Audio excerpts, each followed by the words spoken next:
Kain tayo mga kaulam. Ako'y meron ditong tinola pero walang dahon at ang nakalagay lang diyan ay sayote. At ngayon lang siguro kayo makakarinig ng tinolang may patatas dahil yun ang request ng aking asawa kahapon. Lagyan daw ng patatas. Ako sana yung bibili ng malunggay ay ako'y tinamad ng bumaba, bayain ng wala. At ang kapartner nga niyan ay yung akin pang pinaksiw na bangus na nilagyan ko ng maraming okra at saka ampalaya. Ako'y nag-iisang kumain dahil hindi na raw ako nahintay na aking asawa at ako'y late nang dumating. Ay di ay siya daw ay kumain na at talaga daw sobra na ang kanyang gutom. Ay ako'y pagkagayon, wag na akong iintayin at baka kaya ang sasama ang kanyang tingin sa akin at siya gutom na gutom ay dahil hinintay niya ako. Bayain ng ako'y nag-iisang kumain. Kaya ko naman ang aking sarili. Ay maiba nga tayo sa pulong mga kaulam. Bayga parang hindi ko nararamdaman sa mga Facebook status ninyo.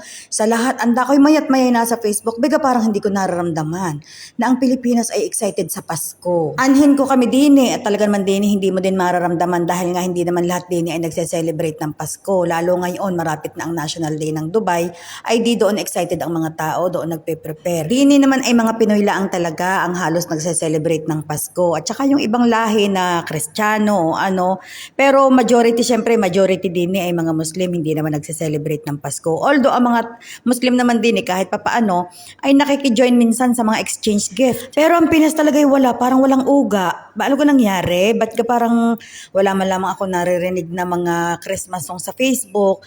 Ang mga tao ay abalang-abala sa ibang bagay. Sa bagay ay katatapos lang naman talaga ng sunod-sunod na bagyo. Ay talaga namang napakalungkot naman doon sa mga kababayan natin na nawalan ng bahay, nawalan ng hanap buhay, at saka doon sa mga kababayan natin na talaga namang nawalan ng mga mahal sa buhay. Pero tayo mga Pilipino ay tayo naman kahit na tayo ay may pinagdaan ng Chris na gayon.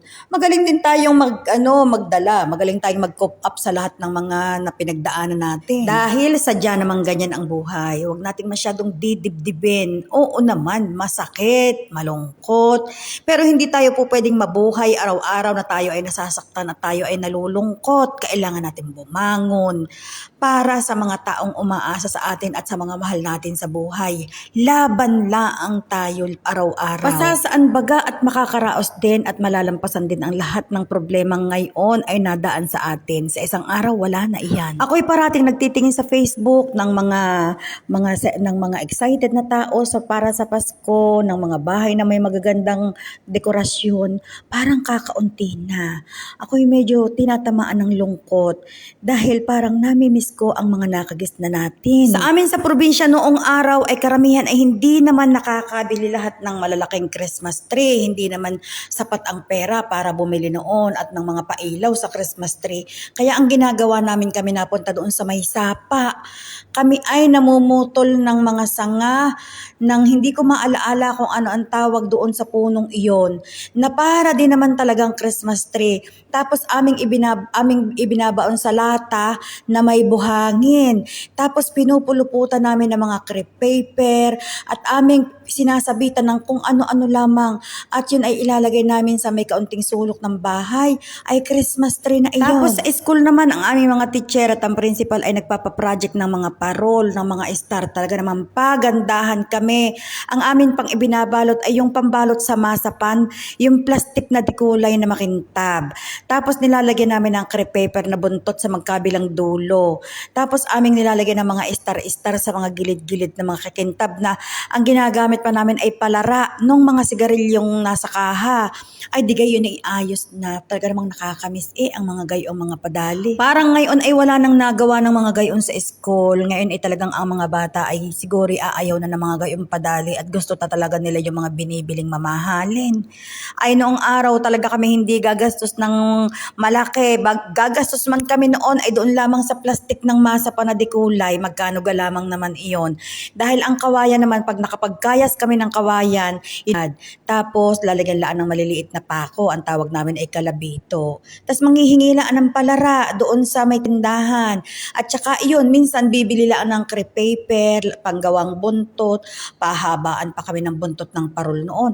At talagang yun nakasabit sa pasilyo ng school. Talaga namang namang ang dami-dami namin noong Siguro parol. hindi na ngayon ginagawa ng mga eskwela iyon. Siguro talaga ang mga eskwela ay nagpapabili na lang sa kanilang mga magulang sa bayan o sa mall.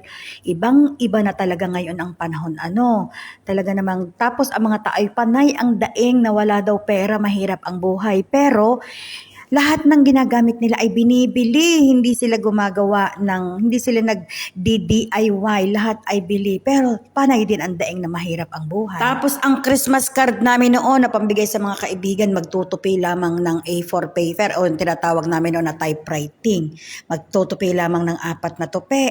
At doon aming dodrawingan na ng kung ano-ano at lalagyan na namin ng sulat sa aming mga kaibigan.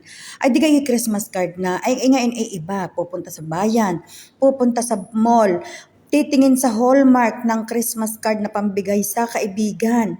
May nagbibigay pa ngayon ng Christmas card, parang wala na yata din. At siguro ngayon tama na yung sa messenger na laang isesend. Ay yun nga na may laki ding tipid kaysa sa bibili pa ng Christmas card. Ay pagka naman nga kinakapag-send ng mga nailaw-ilaw na star sa messenger, ay di kay pagbati na nga naman iyon. Noon kami ang aming mga exchange gift ay mga panyo, mga suklay, mga lalagyan ng sabon, mga ganyan. Hindi talaga kami noon nabili ng mga mamahalin dahil sa palengke lang kami noon nabili ng mga pang-exchange gift namin. Tapos babalutin lamang sa mga yung papel na dikulay. Wala kami noong mga pambalot na may mga Merry Christmas. Tapos susulatan lamang ng Merry Christmas and Happy New Year to my monito.